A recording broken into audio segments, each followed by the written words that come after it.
For us, we are happy that the court has set this precedent.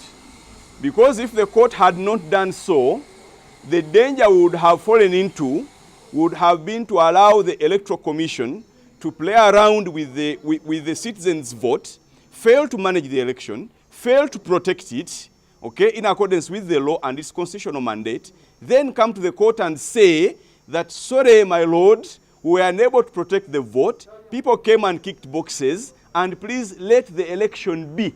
That would be a bigger devil, that would be a bigger danger.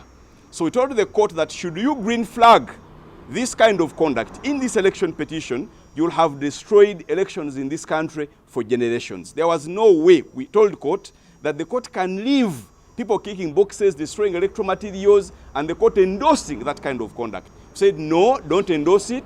The Electoral Commission has a constitutional duty to protect and manage the elections so these occurrences do not happen again. Don't green flag it. If you do, you'll have destroyed elections. And the court agreed and says, no, the EC, don't come here when people kick boxes and tell me they kicked boxes and I failed to get results. You must get results.